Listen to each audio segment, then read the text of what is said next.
మిత్రులందరికీ స్వాగతం. ఈరోజు మనం నిర్వహిస్తున్నటువంటి వెబినార్ ఇటీవల నీతి ఆయోగ్ చేసినటువంటి ఒక ప్రకటన మీద. ఆ ప్రకటన ఏంటంటే దాని చైర్మన్ చేశారు. ఆయన ఏం చెప్పారంటే భారతదేశంలో ఈ బీపీఎల్ బిలో పావర్టీ లైన్ వాళ్ళ సంఖ్యని 5% తీసుకొచ్చాము అని చెప్పారు. ఇది వినడానికి కూడా చాలా విచిత్రంగా అనిపించేటువంటి అంశం. మరి ఏ ప్రాతిపదికన వాళ్ళు ఈ విధమైనటువంటి ప్రకటన చేశారో అందులో వివరాలు లేవు, తర్వాత వస్తాయేమో. కానీ వినడానికి కూడా ఆశ్చర్యం కలిగించేటట్టుగా అంత తక్కువ మంది భారతదేశంలో పేదలు ఉన్నారా? ఇంతమంది ఉద్యోగాలు లేకుండా సఫర్ అవుతున్నారు. మనం ఈ పేదరికాన్ని కళ్ళారా చూస్తున్నాము. అయినా కూడా మరి నీతి ఆయోగ్ ఎలా ఇటువంటి ప్రకటన చేసింది అనేది ఆశ్చర్యకరం. దాంతోపాటు ఈరోజు జ్యోతి పత్రికలో ఒక వార్త వచ్చింది, మిగతా దాంట్లో కూడా వచ్చిండవచ్చు. అదేమిటంటే అమెరికాలోని బ్రూ కింగ్స్ అనేటువంటి మేధో సంస్థ భారతదేశంలో అంత్యోదయ పీపుల్ అంటే పేదరికంలో చిట్ట చివరి స్థితిలో ఉండేటువంటి వాళ్ళందరినీ కూడా మోడీ ప్రభుత్వం పైకి లాగేసింది, అక్కడ ఎవరు లేరు అని చెప్తున్నారు. ఇది వాస్తవమా అవాస్తవమా అనే అంశంతో పాటు ఎందుకంటే గవర్నమెంట్ ఈ విధమైనటువంటి ప్రకటన చేస్తుంది? నీతి ఆయోగ్ అంటే గవర్నమెంటే కదా, నీతి ఆయోగ్ ఎందుకు ప్రకటన చేస్తుంది? అట్లాగే ఆ సంస్థ కూడా ప్రకటన చేయడానికి, అమెరికా సంస్థ కూడా ప్రకటన చేస్తే దాని పర్యవసానం ఎట్లా ఉంది అనేటువంటి అంశాన్ని ఈరోజు మనం చర్చించుకుంటున్నాము. ఇందులో ప్రభుత్వము ఇప్పుడు ఇస్తున్నటువంటి సబ్సిడీల పేర, అది బియ్యం కానివ్వండి, గోధుమలు, ఇతరత్ర విషయాల్లో ఇస్తున్నటువంటి సబ్సిడీలకు పూత పెట్టాలని, ఆ సబ్సిడీలు అందించేటువంటి వాళ్ళ సంఖ్యను తగ్గించాలనేటువంటి ప్రయత్నంలో భాగంగా నీతి ఆయోగ్ ఈ పని చేస్తుందా? నిజంగానే అంత పేదరికం మన భారతదేశంలో తగ్గిపోయిందా అనేటువంటి అంశం మీద ఈరోజు మనం ఆర్థిక శాస్త్రవేత్త, సీనియర్ జర్నలిస్ట్ అయినటువంటి పాపారావు గారు, ఆయన చాలా టీవీ ఛానల్స్లో పాల్గొంటుంటారు, కామెంటేటర్గా చాలా అంశాన్ని అనాలిసిస్ చెప్తారు. వారు ఈ విషయాల మీద ఈరోజు మనతో మాట్లాడతారు. వారు మాట్లాడిన తర్వాత యథావిధిగా ప్రశ్నలు ఉంటాయి, వాటికి వారు కూడా సమాధానాలు చెప్తారు. ఒక 40 నిమిషాల పాటు వారిని మాట్లాడవలసిందిగా నేను కోరుతున్నాను. ఈ లోపల ప్రశ్నలు ఎవరైనా ఉంటే వాళ్ళ కామెంట్ సెక్షన్లో ఆ ప్రశ్నకి ఫోన్ చేసి దానికి వారు సమాధానం చెప్తారు. పాపారావు గారు ప్రారంభించండి. ఓకే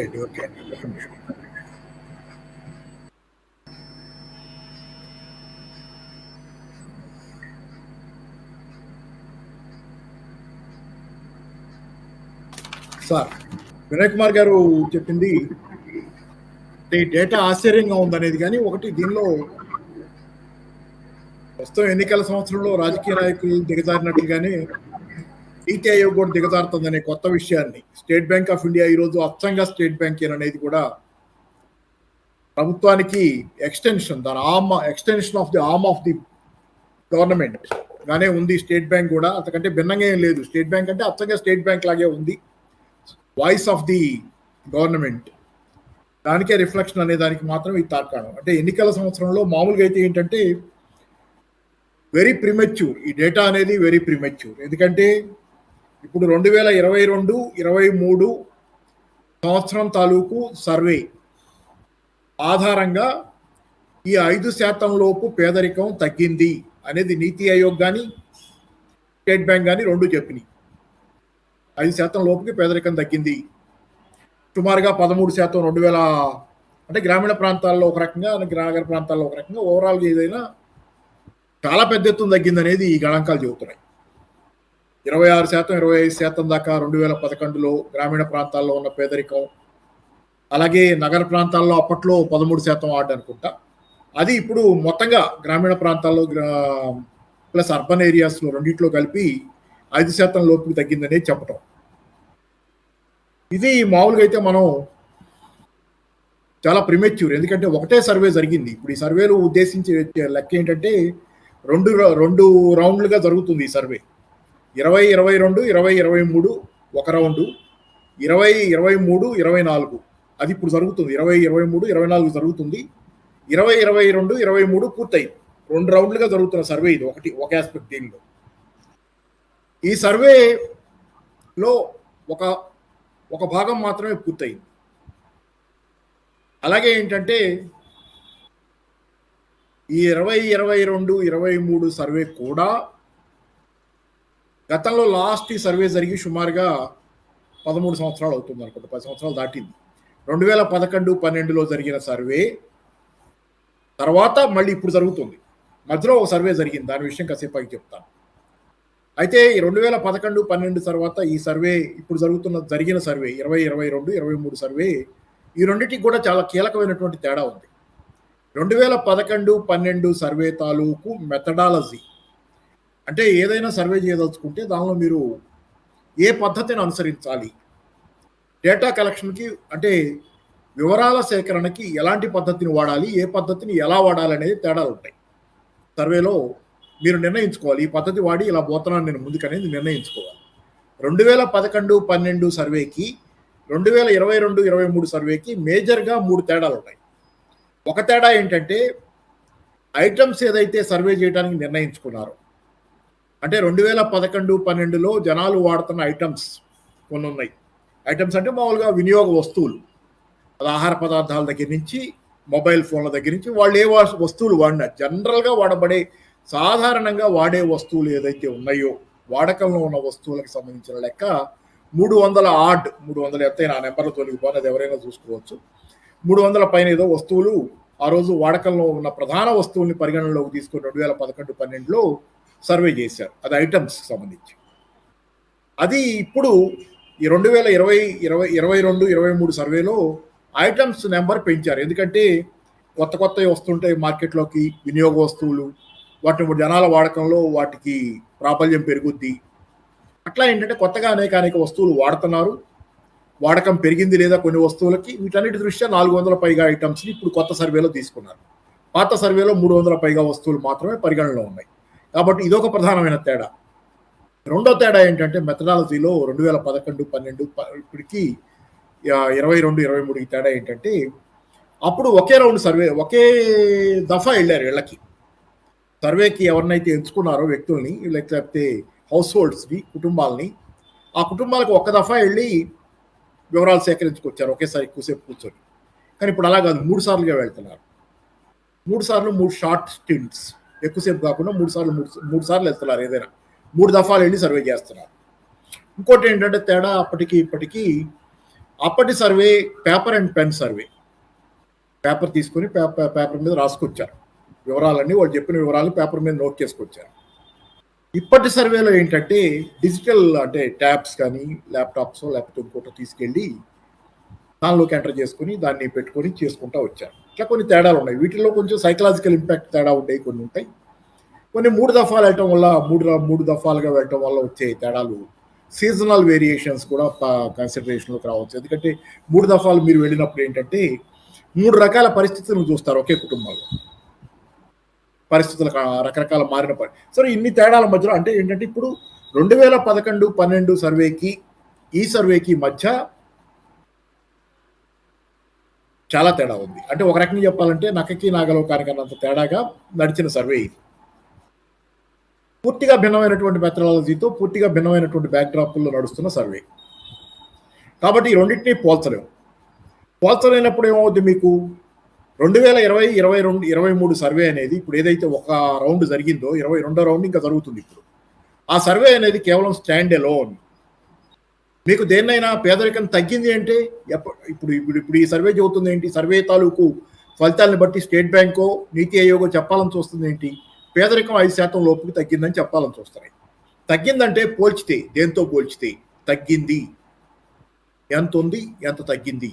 పోల్చడానికి కూడా పోల్చాల్సింది యాపిల్స్ విత్ యాపిల్స్, మామూలుగా అంటారు కదా, యాపిల్స్తో లేకపోతే ఒకే రకమైన వీటిని ఒకే రకమైన దీంతో పోల్చాలి, కానీ యాపిల్ని తీసుకెళ్ళి మీరు పైనాపిల్తో కంపేర్ చేస్తే అవ్వదు.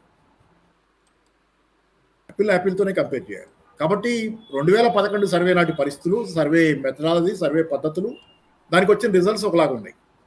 అదే పద్ధతి వాడు ఇప్పుడు చేసి ఉంటే మీరు కంపేర్ చేయొచ్చు దీన్ని దాన్ని. కానీ ఇప్పుడు పూర్తి భిన్నమైనటువంటి సర్వే మెథడాలజీ వాడి మీరు చేసిన తర్వాత దీన్ని మీరు కంపేర్ చేయలేరు. కాబట్టి ఏంటంటే ఇది పూర్తిగా భిన్నమైనటువంటి సర్వే, దీని పరిస్థితులు వేరు. ఇప్పుడు దీన్ని ఏం చేయాలి? ఇప్పుడు చూస్తూ ఉండాలి అలా అంతే. దీన్ని దాంతో కంపేర్ చేసి తగ్గింది పెరిగింది కామెంట్లు లేవు. ఒకవేళ మీరు కనుక కామెంట్ చేయదలుచుకుంటే, కామెంట్ చేసే పరిస్థితి ఉంటే కనుక ఈ 20, 23, 24 రౌండ్ ఇప్పుడు నడుస్తుంది. రెండో రౌండ్ ఆఫ్ సర్వే ఇప్పుడు నడుస్తుంది ఈ కన్జ్యూమర్ సర్వే. అది కూడా అయిన తర్వాత కాస్త ప్రిలిమినరీగా కామెంట్ చేయొచ్చు. కంప్లీట్గా మీరు కామెంట్ చేయలేరు.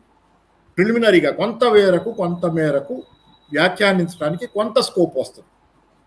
ఎందుకంటే first round second round compare చేసుకొని కొంత మెథడాలజీ తాలూకు ఎఫెక్ట్స్ ఏమున్నాయి ఇవన్నీ చూసుకొని చేసుకోవచ్చు. అంతేగాని ఇప్పటికిప్పుడు మీరు టూ ఎర్లీ టు కామెంట్ అసలు కాదు. స్టాండ్ అలోన్ ఉన్నప్పుడు టూ ఎర్లీ కూడా కాదు.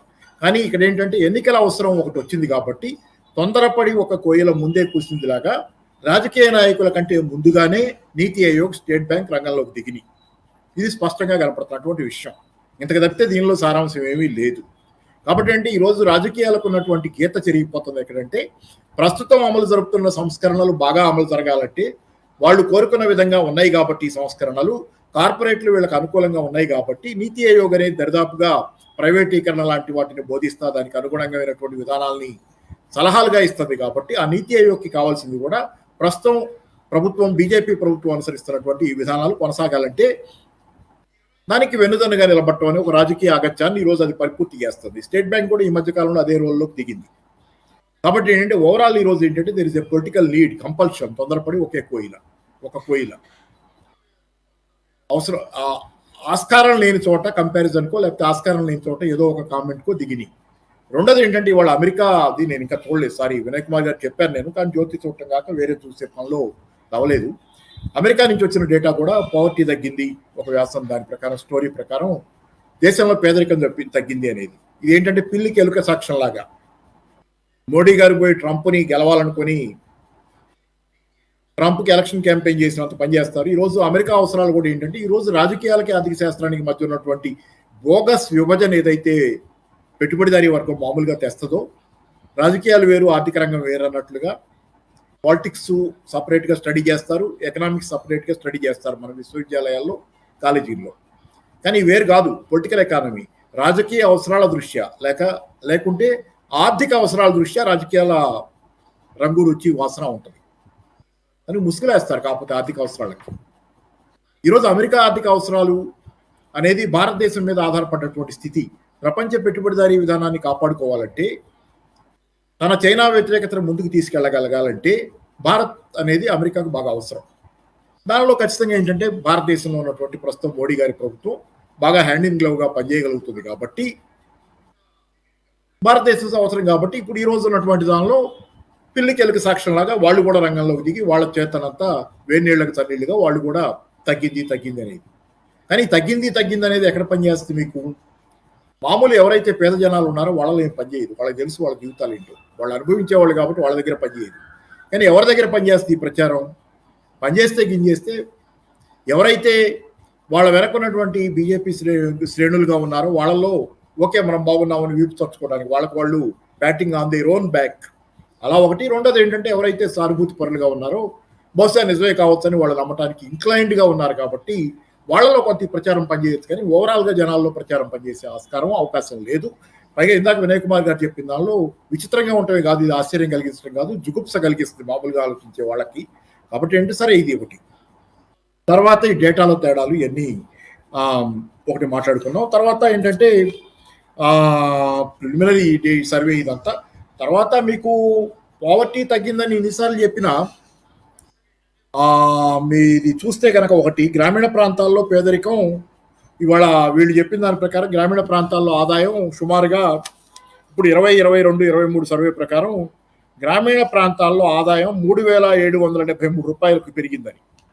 ఎప్పటికి 2011-12లో 1,430 రూపాయలు ఉన్నటువంటి గ్రామీణ ప్రాంత కుటుంబాల తలసరి సగటు నెలవారీ ఆదాయం 3,773 రూపాయలు ఇవాళ ఉందని చెబుతున్నారు వీళ్ళు. 3,773 రూపాయలు ఇవాళ సగటు తలసరి ఆదాయం. అంటే ఒక్కొక్కళ్ళ ఆదాయం, అంటే ఒక కుటుంబంలో మన కుటుంబ సభ్యులు ఒక్కొక్కళ్ళ ఆదాయం ఈరోజు నెలవారీగా 3,773 రూపాయలు గ్రామీణ ప్రాంతాల్లో ఉందనేది వీళ్ళ థీరీ. ఈ కొత్త డేటా ప్రకారం 2022-23 స్టడీ ప్రకారం వీళ్ళు ఇస్తున్న డేటా. అయితే ఇక్కడ ఒకటి మీరు గమనించండి, మామూలుగా మీరు డేటా కాంట్రడిక్షన్ ఎలా ఉంటుంది అనేది. ఈరోజు సగటు గ్రామీణ కుటుంబ ఆదాయాన్ని వేరే డేటా చెబుతున్నాం, ఈ మధ్య కాలంలో వచ్చిన లేటెస్ట్ డేటా. సగటు గ్రామీణ కుటుంబం తాలూకు దేశంలో మొత్తం మీద నెలవారీ ఆదాయం 10,000 రూపాయల చిల్లర ఉంది. యాక్చువల్లీ చెప్పండి, 11,000 లోపే, చాలా లోపు 10,000 రూపాయలు కాస్త చిల్లర గ్రామీణ కుటుంబం తాలూకు నెలవారీ సగటు ఆదాయం ఉంది. అదే సమయంలో మీరు పరిగణలోకి తీసుకోవాల్సింది ఏంటంటే, గ్రామీణ కుటుంబంలో 5 సగటున ఉంటారు, 5 కుటుంబీకులు సగటున ఉంటారు అనేది చాలా సర్వసాధారణ అంచనాగా ఉంది. 5 ఉన్నటువంటి గ్రామీణ కుటుంబం అనేది 5 చెప్పం మనం ఇక్కడ గ్రామీణ కుటుంబం ఆదాయం ఇంత అంటాం, కానీ దీని వెనక ఉన్నది ఏంటంటే గ్రామీణ కుటుంబంలో 5 సగటున ఉన్నారనేది ఒక స్థిరమైనటువంటి నికరమైనటువంటి లెక్కగా ఉంది. 5 ఉన్నటువంటి గ్రామీణ కుటుంబంలో 10,000 రూపాయల పైన చిల్లర, 10,000 రూపాయల చిల్లర సగటు నెలవారీ ఆదాయం ఉంది మొత్తం కుటుంబానికి కలిపి, 5 కలిపి. అంటే దాని లెక్కన ఎంత అయింది, ఒక్కొక్కళ్ళకి ఎంత అయింది, తలసరి తీస్తే దాన్ని 10,000 రూపాయల చిల్లరని 5తో భాగారిస్తే ఒక్కొక్కళ్ళకి 2,000 రూపాయల చిల్లరన సగటున తలసరి ఆదాయం ఉంది. ఇప్పుడు లేటెస్ట్ డేటా అది కూడా. అంటే ఓవరాల్ 10,000 రూపాయలు, 2,000 రూపాయలు. మరి ఇక్కడ ఎంత కనపడుతుంది మనకి తలసరి? 3,773 కనపడుతుంది తలవారీ. అంటే దీన్ని 5 పెట్టి హెచ్చించాలి, ఎందుకంటే తలసరి కదా. ఇక్కడ మొత్తం కుటుంబం ఆదాయం ఎంత చూడాలంటే 5 కుటుంబం చొప్పున దీన్ని 3,733ని 5 పెట్టి హెచ్చిస్తే ఆ కుటుంబం మొత్తానికి కలిపి 5 కలిపి నెలవారీ ఆదాయం 5, 3, 15, 18 ఎంత మీకు తేలుద్ది? సుమారుగా 18,000 రూపాయల దాకా తేలుతాం. ఎక్కడ 10,000 5 కుటుంబీకుల నెలవారీ ఆదాయం ఎక్కడ 10,000 రూపాయలు టోటల్. ఈ కొత్త లెక్క ప్రకారం తలసరిని 5 మామూలు కుటుంబీకులు మామూలు లెక్క ప్రకారం అంచనా వేస్తే వచ్చే 18,000 రూపాయలు. ఎక్కడుంది 18,000 రూపాయలు? నిజానికి చాలా ఇంత తేడా మీకు. నెలవారీ సగటు ఆదాయం కుటుంబాంది, రైతు కుటుంబాంది 5 ఉన్నది 10,000 రూపాయలని లేటెస్ట్ గణాంకాలన్నీ ఈ మధ్యకాలంలో పంజాబ్ రైతుల ఉద్యమం నేపథ్యంలో వచ్చిన డేటా కూడా అదే చెబుతుంది. దేశవారీ సగటు పంజాబ్లో అయితే అది సుమారుగా 20,000 రూపాయలు. దేశవారీ బీహార్ లాంటి రాష్ట్రాల్లో 6,000 రూపాయల లోపు అట్లా ఉండటంతో ఓవరాల్ సగటు 10,000 రూపాయలకు వచ్చింది. మరి ఇది హర్యానాలో సుమారు 18,000 ఉంటుంది. సుమారుగా పంజాబ్ తర్వాత హర్యానాలో కూడా ఎక్కువే ఉంటుంది రైతువారి కుటుంబం ఆదాయం. మిగతా దేశం అంతా తక్కువే ఉంది. యావరేజ్ తీసినప్పుడు అంతా కలిపి 10,000 రూపాయల చిల్లరకి 5 కుటుంబం ఆదాయం. మరి ఇప్పుడు ఈ లెక్కన 18,000 రూపాయలు సుమారు అంటే పంజాబ్లో ఉన్న ఆదాయం రైతులకి దేశం అంతా ఉందని మనం అనుకోవాలి. సో ఇక్కడే దీని ఎర్రర్, బేసిక్ ఎర్రర్. ఇది ఎంత అబద్ధమో ఈ డేటా తాలూకు లోపం ఎంత ఉందో అనేది ఇక్కడే. అయితే పాత డేటాని మళ్ళీ ఇప్పుడు ఆ 10,000 లెక్క కూడా వేరే లెక్క కాబట్టి ఈ మెథడాలజీతో వచ్చిన లెక్క కాదని వేరే లెక్క చెప్తే అది వేరేవి. కానీ అసలు 10,000, 18,000 మధ్య ఉన్న అంత వేస్ట్ తేడా మీకు దట్ ఈస్ నాట్ టెనబుల్. నమ్మశక్యమైంది కాదు, సాధ్యమైంది కాదు. There itself it is proven. ఇంకా తర్వాత చాలా ఉన్నాయి మీకు. ద్రవ్యోల్బణం గణాంకాలు చెబుతున్నారు. గత ఈ బీజేపీ వచ్చిన తర్వాత ఎన్ని సంవత్సరాల కాలంలో, 4 సంవత్సరాలు 5 సంవత్సరాల్లో ధరలు 2.5 రెట్లు పెరిగినాయి. ఇది ఆహార పదార్థాల ధరలు 2.5 రెట్లు పెరిగినాయి అని 5 సంవత్సరాలు వేసుకోండి, 2.5 రెట్లు పెరిగింది. మళ్ళీ అదే సమయంలో ఈ హౌస్ హోల్డ్ కన్జ్యూమర్ ఎక్స్పెండిచర్ సర్వేలు 2011-12 అయితే చెప్పేది ఏంటంటే ఒక కుటుంబం తాలూకు ఆదాయంలో 50% దాకా గ్రామీణ ప్రాంతంలో అయితే ఆహారానికి ఖర్చు పెడుతున్నారు అని. అంటే 2011-12 ఆదాయం 1,400 అనుకుంటే 700 రూపాయల పైన ఆహారానికి ఖర్చు పెడుతున్నారు వాళ్ళు. మిగతాదే ఏ ఖర్చులైనా పెట్టుకొని మిగతా 700 తలసరిగా. సరే ఇప్పుడు కొంచెం తగ్గింది అంటున్నారు, 50% దాకా ఖర్చు పెట్టాలి, ఇది ఒక కొత్త ఫైండింగ్ లాగా చెబుతున్నారు. 2022, 23లో ఆహారం మీద పెట్టే ఖర్చు తగ్గిపోయింది. అంతకుముందు 50% పైన గ్రామీణ ప్రాంతాల్లో కానీ ఇది 50% దాకా కాస్త ఎక్కువైనా ఆహారం మీద ఖర్చు పెట్టేది ఒక కుటుంబం. Major share of their income జనాలు ఆహారం మీద గ్రామీణ ప్రాంతాల్లో ఖర్చు పెట్టేవాళ్ళు 50% పైన.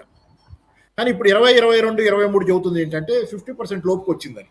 ఎంత లోపుకి వచ్చినా అది 45% బిలో రాలేదు కదా, అంటే ఆల్మోస్ట్ నియర్లీ అగైన్ 50% తగ్గింది. ఓకే, తగ్గిందని వీళ్ళు చెబుతున్నారు. అది తర్వాత ప్రూవ్ అవుద్ది, తగ్గిందా, ఎంత ఉంది, తగ్గిందని. కానీ మళ్ళీ ఊరికే ఉజ్జాయింపుగా మళ్ళీ తగ్గినా మేజర్గా పెద్ద కొద్దిపాటి తగ్గు. ఇప్పుడు వాళ్ళ గణాంకాల ప్రకారం కూడా కొద్దిపాటి తేడాలే వచ్చినాయి. సరే తగ్గిన ఎంత తగ్గినా మళ్ళీ ఒకసారి లెక్కల కోసం తేలిగ్గా ఉండటం కోసం 50% ఈరోజు ఆహార పదార్థం మీద లోపైనా కానీ ఊరికే ఉదాహరణ 50% దాకా ఆహారం కోసం ఒక గ్రామీణ కుటుంబం తన ఆదాయంలో ఖర్చు పెట్టుకుంది అనుకుందాం. అంటే ఇప్పుడు 3,773 రూపాయల్లో ఆహారం కోసం ఎంత ఖర్చు పెడుతున్నారు? లేటెస్ట్గా వీళ్ళు చెబుతున్న పర్ క్యాపిటల్ ఆదాయంలో తలసరి గ్రామీణ కుటుంబంలోని ఒక వ్యక్తి తాలూకు నెలవారీ ఆదాయంలో 3,773 రూపాయలు, 3,800 వేసుకోండి దానికోసం, 1,900 రూపాయలు సుమారుగా ఆహారం మీద ఖర్చు పెడుతున్నాడు ఒక మనిషి. గ్రామీణ కుటుంబంలోని ఒక మనిషి 1,900 రూపాయలు నెలవారీ తన ఆహారం కోసం ఖర్చు పెడుతున్నాడు. 1,900 రూపాయలు ఖర్చు పెడుతున్నాడంటే గత 5 సంవత్సరాల్లో ద్రవ్యోల్బణం 2.5 రెట్లు పెరిగితే ఎక్కడి నుంచి వచ్చి ఉండాలి? ఇది ఆహారం కోసమే ఖర్చు. ఇది దానిలో తన కుటుంబ ఆదాయం, తన వ్యక్తిగత షేర్ ఆఫ్ ఆదాయంలో కుటుంబంలో 1,900 రూపాయల్లో 1,900 రూపాయలని ఆహారం ఖర్చు కోసం మనిషి ఖర్చు పెడుతున్నాడు ఒక మనిషి. దానిలో 1,900ని 2.5 పెట్టి డివైడ్ చేయాలి. ఎందుకంటే 2.5 రెట్లు ఆహార పదార్థాల ధరలు పెరిగినాయి అంటే గతంలో 5 సంవత్సరాల క్రితం ఏదైనా కానీ సుమారుగా దీనికంటే 2.5 రెట్లు తక్కువ ఖర్చు అయి ఉండాలి. అంతే కదా, ఈ 2.5 రెట్లు 5 సంవత్సరాల్లో పెరిగినాయి. మీకు అప్పుడు చూడండి మీకు ఎట్లా ఉంటుంది అనేది. ఏంటంటే 2.5 రెట్లు తక్కువ వేస్తే సుమారుగా ఎంత అవుద్ది? 2.5 రెట్లు వేస్తే 1,900లో హాఫ్ చేయండి ముందు, 950. దానిలో 50% మళ్ళీ తగ్గించండి, సుమారుగా 700 ప్రాంతంలో వేసుకోండి. 5 సంవత్సరాల క్రితం 700 రూపాయల దాకా ఆహారం కోసం ఖర్చు పెట్టిన మనిషి ఇప్పుడు 1,900 ఖర్చు పెడుతున్నాడు అని 2.5 రెట్లు పెరిగితే. ఇదేది 5 సంవత్సరాల క్రితం వేసుకుంటే ఎప్పుడు మీకు 2024, 2019, 18 ప్రాంతాల్లో. ఆ పాత సర్వే ఎప్పుడు ఇందాక మనం మాట్లాడుతున్న లాస్ట్ సర్వే జరిగింది ఎప్పుడు? మన ప్రకటించబడ్డ సర్వే 2011. అప్పుడు ఎంత ఉంది? 700 ఉండదు, ఇంకా చాలా తక్కువ ఉంటుంది. కానీ అప్పుడు డేటా ఏం చెబుతుంది? 1,400 దాకా మీకు సగటున తలసరి ఆదాయం ఉందని. అంటే దానిలో సగం ఆ రోజే 700 ఆహారం మీద ఖర్చు పెడుతున్నారని. కానీ 2018, 19లో 700 నుంచి ఈరోజు 2 రూపాయలు. అంటే ఇవన్నీ ఏంటంటే మీకు సింపుల్గా చెబుతున్నాను ఏంటంటే ద్రవ్యోల్బణాన్ని పరిగణలోకి తీసుకుని చేసిన ఈ లెక్కలు ఎంత కుక్డప్ లాగా, అంటే ఒక రకంగా చెప్పాలంటే సర్వే తాలూకు ప్రామాణికతలో లోపం కావచ్చు, లేకపోతే ఎన్నికల అవసరాల దృష్ట్యా వీళ్ళు మాట్లాడుతున్న మాటలు కావచ్చు. దీని అంతటికీ ఒక ప్రాతిపదిక ఏంటంటే వీళ్ళు నిజాలు చెప్పడం లేదనే దానికి ఇప్పటిదాకా మనం మాట్లాడుకున్నటువంటి అనేక పాయింట్స్తో పాటుగా సుమారుగా 2017, 18, 19 ప్రాంతంలో ఒక సర్వే చేశారు. 17, 18 ప్రాంతాల్లో అనుకుంటా. ఆ సర్వేని తీసుకెళ్లి చెత్తపుట్లో బారేశారు. సర్వే లీక్ అయింది. అప్పట్లో చీఫ్ స్టాటిస్టిషియన్ పేరు గుర్తు ప్రణబ్ సేన్ అనుకుంటా, ఆయన కూడా దాన్ని బయటకు వచ్చి ప్రభుత్వాన్ని విమర్శించాడు. ఆయన అప్పుడు చీఫ్ స్టాటిస్టిషియన్ కానీ చీఫ్ ఇది NSO తాలూకు చైర్మన్ కానీ ఏమనంటే ప్రభుత్వం మేము ఇచ్చినటువంటి సర్వేని పార్లమెంట్లో ప్రవేశపెట్టకుండా డిలే చేస్తుంది, ఇది బాగాలేదనేది ఆయన అప్పుడే మాట్లాడాడు. ఈ NSO డేటా వచ్చిన తర్వాత ఇది నెలలో అనుకుంటా, ఒక నెలలో పార్లమెంట్లో ప్రవేశపెట్టి చెప్పాలి. కానీ 2018, 19లో అందరికీ తెలిసిన విషయం ఏంటంటే ఇప్పుడు ఓపెన్ గానే కనపడేది గవర్నమెంట్కి అడ్వర్స్గా వచ్చింది సర్వే రిజల్ట్.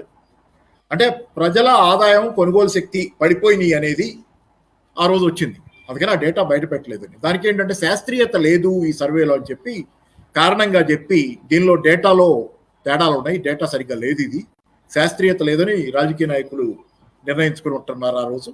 అది చెప్పి ఆ రోజు ఆ డేటాని తొక్కిపెట్టేసి ఆ సర్వే డేటాని తీసి స్క్రాప్ చేశారు. కానీ లీక్ అయింది అది.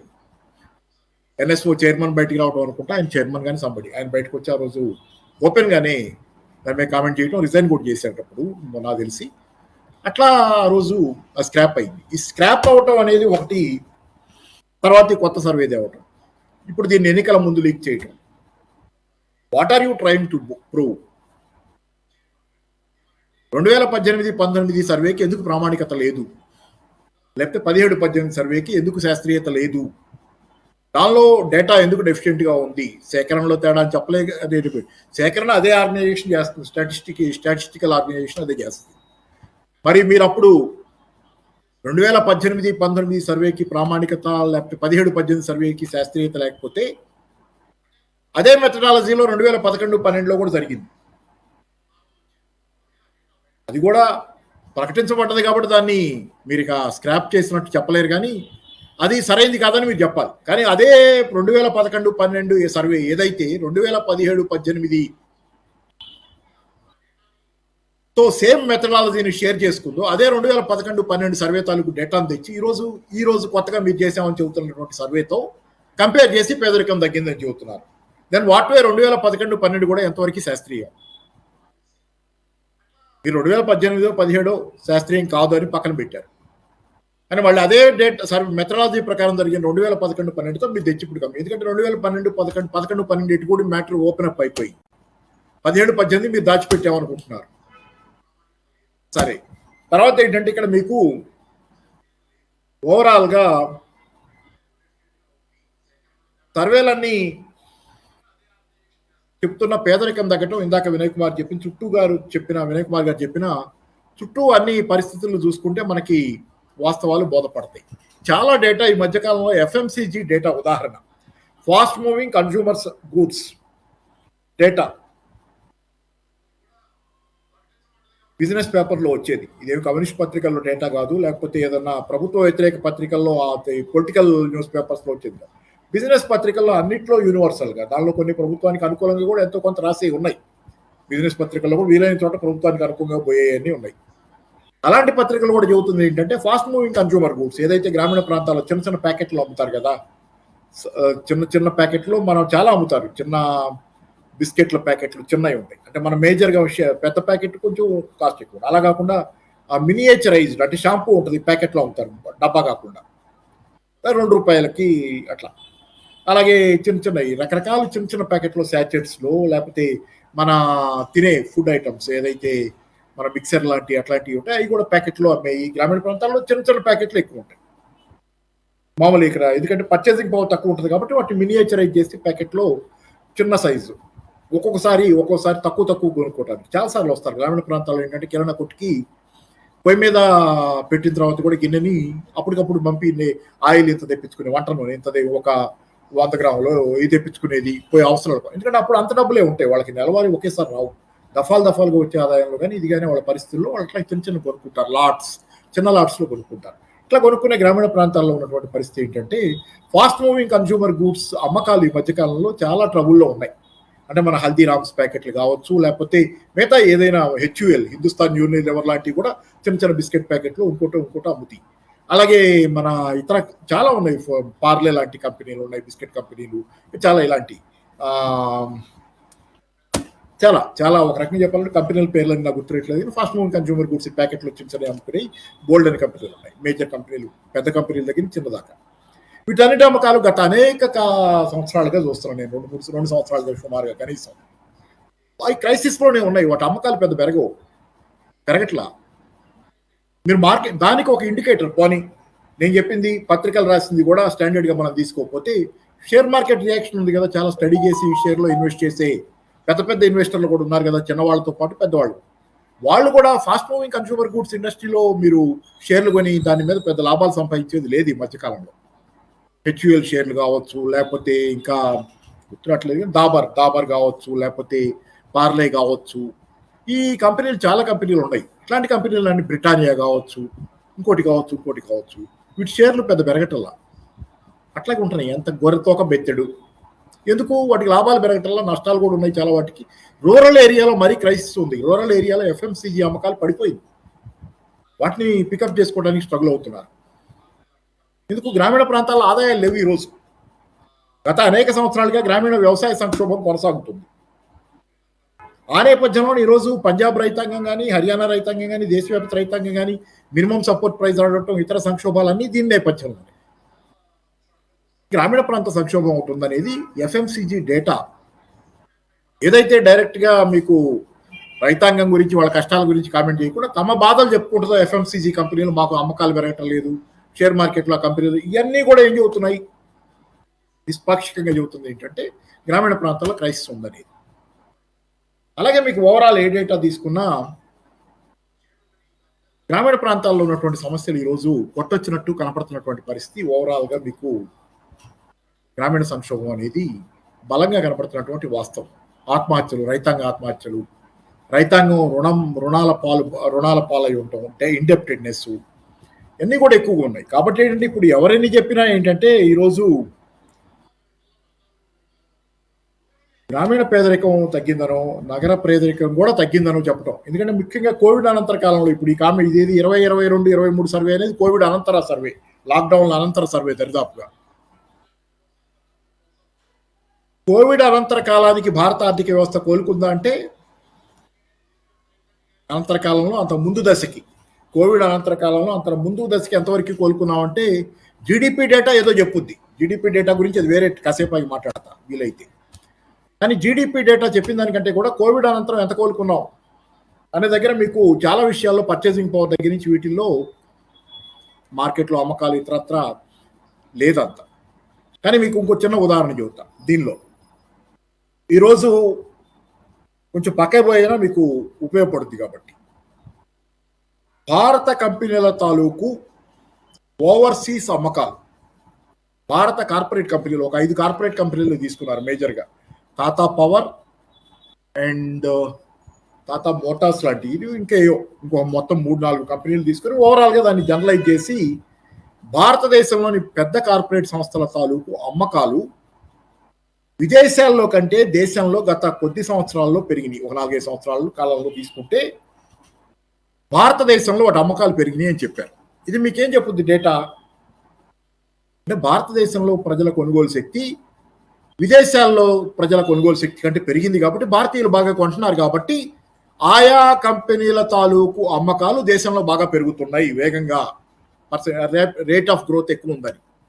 కానీ అదే డేటా మళ్ళీ చివరిలో ఏం వ్యాఖ్యానించిందంటే 2023-24 ఇప్పుడు నడుస్తున్న ఆర్థిక సంవత్సరం కాలంలో అయిపోయింది, ఏప్రిల్లో అయిపోయిన ఆర్థిక సంవత్సర కాలంలో ఈ అమ్మకాలు మళ్ళీ రివర్స్ అయినాయి, విదేశాల్లో పెరుగుతున్నాయి, దేశీయంగా తగ్గింది.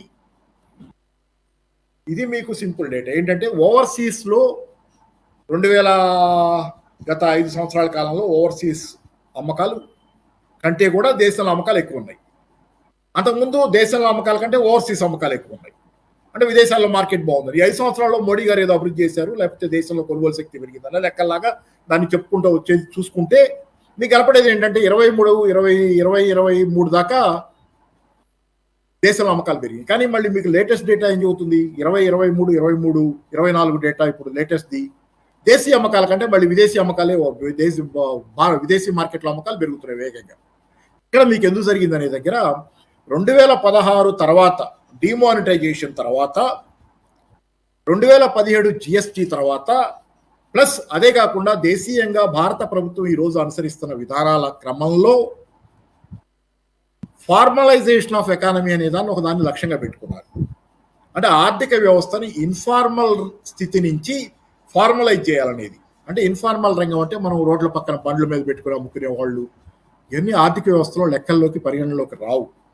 భారత ఆర్థిక వ్యవస్థలో అసంఘటిత రంగం అంటే ఇన్ఫార్మల్ రంగం అనేది చాలా పెద్ద పాత్ర. వ్యవసాయ రంగంతో సహా చాలా లెక్కల్లోకి రాని ఆర్థిక వ్యవస్థ ఉంది. చాలా మంది ఈరోజు నిరుద్యోగులు కావచ్చు, చిన్న చిన్న పనులు చేసుకుంటూ బతికే వాళ్ళు కావచ్చు, ఉద్యోగాలు లేక చిన్న వ్యాపారాలు చేసుకునే వాళ్ళు, చిన్న ఇడ్లీ బండి పెట్టుకునే వాళ్ళు, లేకపోతే ఆటో తోలుకునే వాళ్ళు, ఇదంతా అసంఘటిత రంగ ఆర్థిక వ్యవస్థ. భారత ఆర్థిక వ్యవస్థలో ఓవరాల్గా ఈ మధ్య దాకా కూడా ఇప్పుడు కూడా అయి ఉంటుంది. ఇప్పుడు కూడా ఏదైనా అసంఘటిత రంగం చాలా పెద్దది. ఈ అసంఘటిత రంగం ఇంత ఉండకూడదు, లెక్కలు క్లియర్గా ఉండాలి అనే దాని మీద పేరు మీద సంఘటిత రంగాన్ని పెంచడం కోసం అని చెప్పి చాలా చర్యలు మోడీ గారి ప్రభుత్వం అధికారంలోకి వచ్చిన తర్వాత తీసుకుంది. ప్రతి వాళ్ళని లెక్కల్లోకి తీసుకురావాలి. రోడ్డు పక్కన దుకాణదారుని కూడా లెక్కల్లోకి తీసుకురావాలి. అప్పుడే భారత ఆర్థిక వ్యవస్థ సైజో లేకపోతే దాని లెక్కలో సరిగ్గా తేల్తాయి. లేకపోతే పన్నుల ఆదాయం బాగా వస్తుంది, సరిగ్గా వస్తుంది. లెక్కల్లోకి రాని ఆర్థిక వ్యవస్థ ఉంటే పన్నులు వసూలు చేయడం కూడా కష్టం అవుతుంది. ఇతరత్ర దీనికోసం అని చెప్పి ఫార్మలైజేషన్ తెచ్చారు. ఆ క్రమంలోనే మీకు డిమానిటైజేషన్ వచ్చింది. ముందు డిమానిటైజేషన్ వచ్చినప్పుడు ఏమైంది, అసంఘటిత రంగం ఏదైతే ఒట్టి క్యాషే వాడుద్దో, ఆ రోజు ఆన్లైన్ ట్రాన్సాక్షన్స్ లేవు, యూపీఐ లేదు, డిజిటల్ లేదు, కార్డులు కూడా ఈ రోడ్ల పక్కన అమ్ముకునే వాళ్ళు చిన్న చిన్న వ్యాపారస్తులు లేకపోతే గ్రామీణ రంగం వ్యవసాయ గ్రామీణ ఆర్థిక రంగంలో డెబిట్ కార్డులు క్రెడిట్ కార్డుల వినియోగం లేదు, చాలా తక్కువ. అలాగే రోడ్ల పక్కన అమ్ముకునే వాళ్ళు వీళ్ళ దగ్గర లేదు, డిజిటల్ ట్రాన్సాక్షన్స్ లేవు, యూపీఐ లాంటి ఆ రోజు లేరు. ఆ రోజు 2016లో డిమానిటైజేషన్ తేగానే ఏమైంది, మీకు ఏదైతే ఎక్కడైతే డెబిట్ కార్డులు క్రెడిట్ కార్డులు ఆన్లైన్ యూపీఐలు వాడరు అప్పుడు యూపీఐ కూడా లేదు, కానీ క్రెడిట్ డెబిట్ కార్డులు వాడని ఆర్థిక రంగం మొత్తం సర్వనాశనం అయిపోయింది. ఎందుకంటే వాళ్ళ అమ్మకాలు లేవు, ఎవరి దగ్గర క్యాష్ లేదు, అందరి దగ్గర కార్డులు, బ్యాంకులో డబ్బులు ఇరుక్కున్నాయి, వాళ్ళు ఇవ్వటం బ్యాంకులో 4,000 3,000 ఇస్తున్నారు, క్యూలో నుంచి తెచ్చుకోవాలి. దానికంటే కార్డు వాటర్ కార్డులు ఉన్న వాళ్ళంతా ఎక్కడికి పోవడం మొదలుపెట్టారు. రోడ్డు పక్కన కిరాణా కొట్టుకంత ముందు వెళ్ళి తెచ్చుకున్న వాళ్ళు కూడా ఈ రోజు పోయి కార్డులు వాడకానికి వీలున్నటువంటి రీటైల్ సూపర్ మార్కెట్లకు పోవటం, మాల్స్కి పోవటం మొదలుపెట్టారు. ఆ దెబ్బతో చిన్న వ్యాపారస్తులు 2016లో చాలా మంది పోయారు. ఫార్మలైజేషన్ ఆఫ్ ద ఎకానమీ, లెక్కల్లోకి వచ్చే ఎకానమీ పెరిగింది. పెద్ద వ్యాపారస్తులంతా లెక్కల్లోనే ఉంటారు కదా, ఇది పెరిగింది. ఆ క్రమంలో మీకేమైంది, ఇన్ఫార్మల్ ఎకానమీ దెబ్బతింది. అప్పుడు ఎవరి వ్యాపారం పెరిగింది, ఫార్మల్ ఎకానమీ పెరిగింది. ఫార్మల్ ఎకానమీ పెరగటం అంటే కార్పొరేట్ రంగం తాలూకు అమ్మకాలు కూడా పెరుగుతాయి. ఇన్ఫార్మల్ ఎకానమీలో ఉన్న అన్బ్రాండెడ్ ప్రోడక్ట్లు, రోడ్డు పక్కన అన్బ్రాండెడ్ అమ్మేవాడో ఇంకోడో దెబ్బతిన్నప్పుడు, ఫుడ్ ఐటమ్స్ మామూలుగా చిన్న చిన్న ప్యాకెట్స్లో అమ్ముకునేవాడు, ఏదో పొట్లాలు గట్ట పోయినప్పుడు వాడు పొట్లాలు కట్టినోడు, రీటైల్ సూపర్ మార్కెట్లు వాళ్ళ తాలూకు వెనకున్నటువంటి కార్పొరేట్ రంగం వీటి అమ్మకాలు పెరిగినాయి. అట్లా కార్పొరేట్ రంగం పెరిగింది. గత 5 సంవత్సరాల్లో 2016 తర్వాత సుమారు 5 కాదు ఇంకా ఎక్కువే.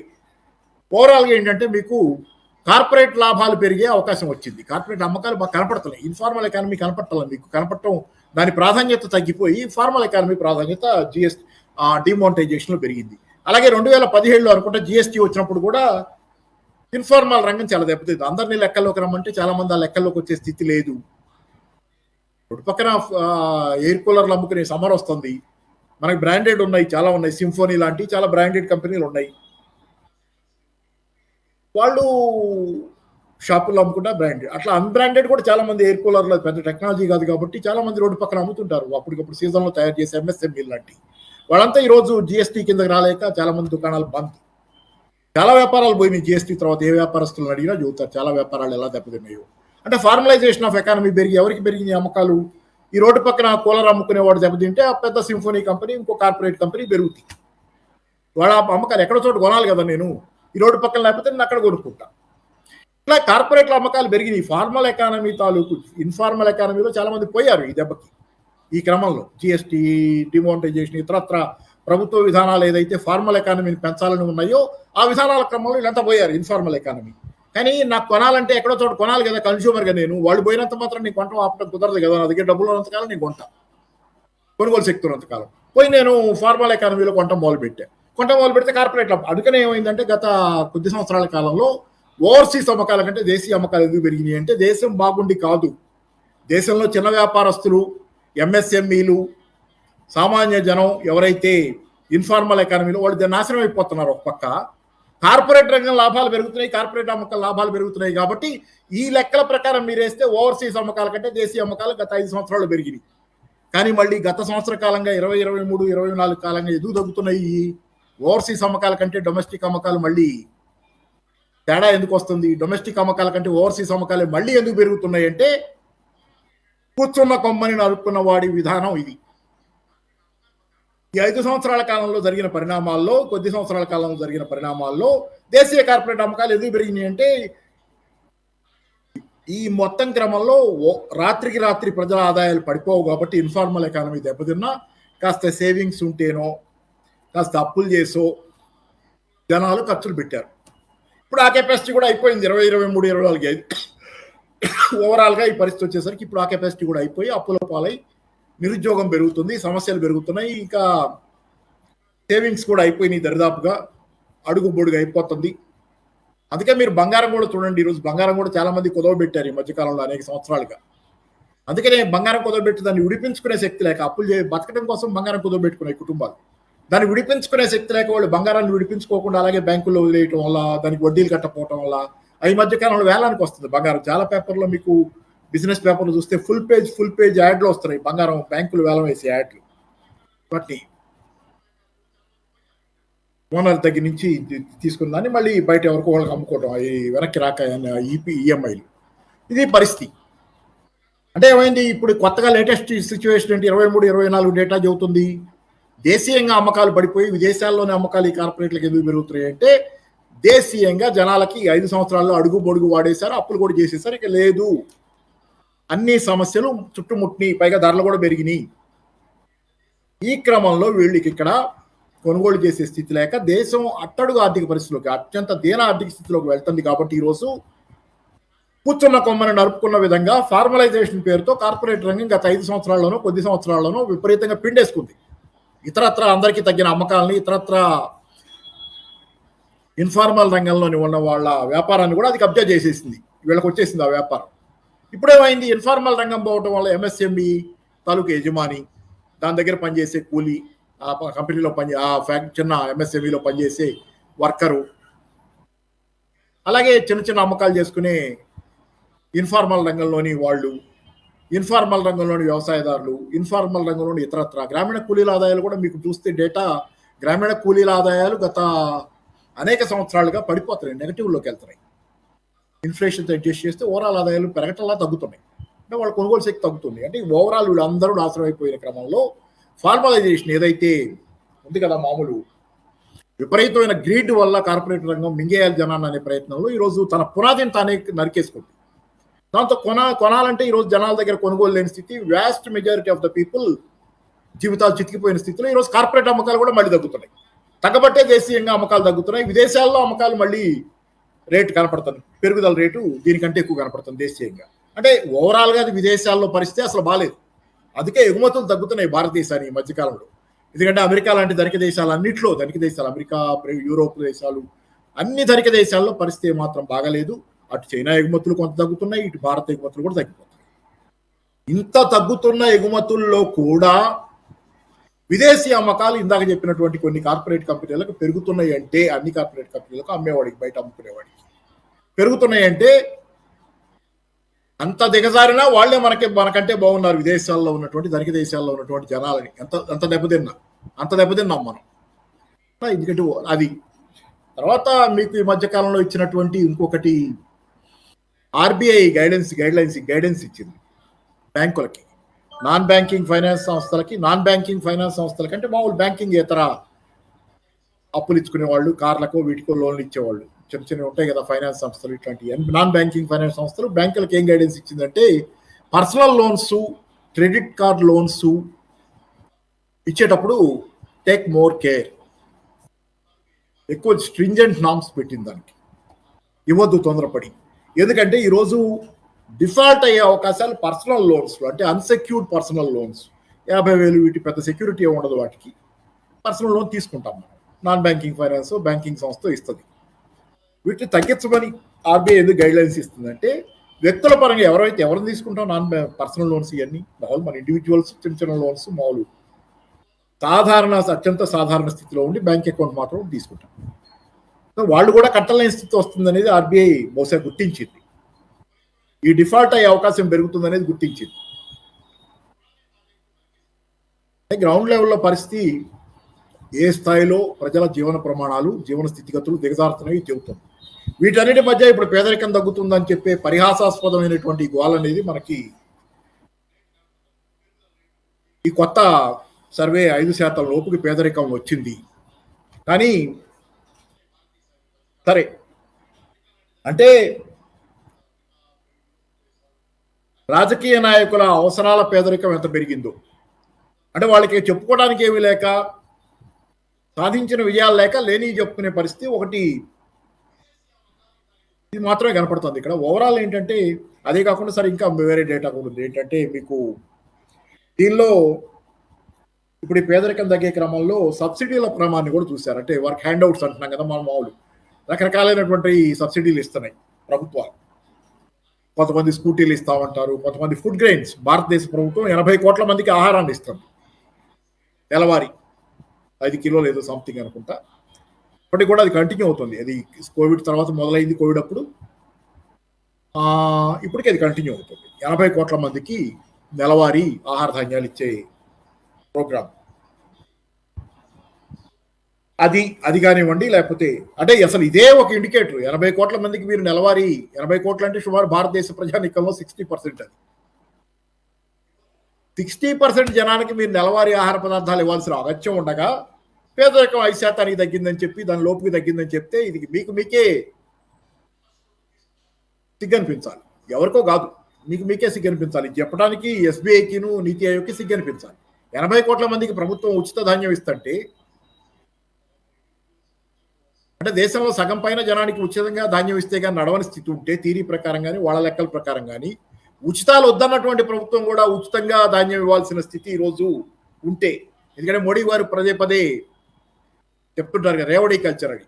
ఉచితాలు వద్దు, ఉచితాలు ఇవ్వద్దు, దీని గురించి ఒక చర్చ జరగాలని చెబుతున్నారు కదా. అలాంటి వాళ్ళే 80 కోట్ల మందికి ఇస్తున్నారంటే ఈ దేశంలో పేదరికం స్థితి గురించి వేరే డేటా ఏమక్కర్లా. దట్ సింపుల్ కొట్టేయడానికి అది చాలు, డేటా ప్రకారం పోతుంది. సరే, ఏదేమైనా ఏంటంటే 80 కోట్ల మందికి ఇచ్చేది కానీ స్కూటర్లు ఇస్తామని వాగ్దానాలు చేసి ల్యాప్టాప్లు ఇస్తామని ఇవన్నీ కలిపితే ఓవరాల్ గ్రామీణ ప్రాంతాల్లో కానీ నగర ప్రాంతాల్లో కానీ నెలవారీ అది కొద్ది రూపాయలు యాడ్ చేస్తాం. అంటే కొద్ది రూపాయలు మీకు ఇప్పుడు ఈ ఓవరాల్ ఆదాయంలో అది కూడా ఉంది. ఇప్పుడు వీళ్ళు చెబుతున్నటువంటి ఆదాయంగా వచ్చే దానిలో ఒక 80 రూపాయల చిల్లర గ్రామీణ నగర ప్రాంతాల్లో కానీ అది పెద్ద నాలో బాగుంది లెక్కల్లో, కానీ అది కూడా యాడ్ అవుతుంది. అది ఆ లెక్క కూడా ఎంత ఎన్ని రూపాయలు అనేది ఒక 80 రూపాయల దాకా వీళ్ళందరూ ఇచ్చే ఉచితాలు యావరేజ్లో మొత్తం ఈ 3000 చిల్లర అది ఉంది కదా మామూలు నెలవారీ సగటు తలసరి, దానిలో మీకు ఇది కూడా యాడ్ అవుతుంది. ఏదంటే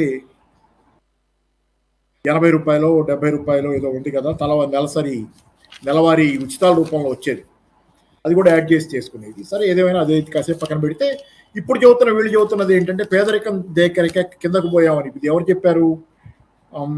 ఒక నిమిషం, ఇది మన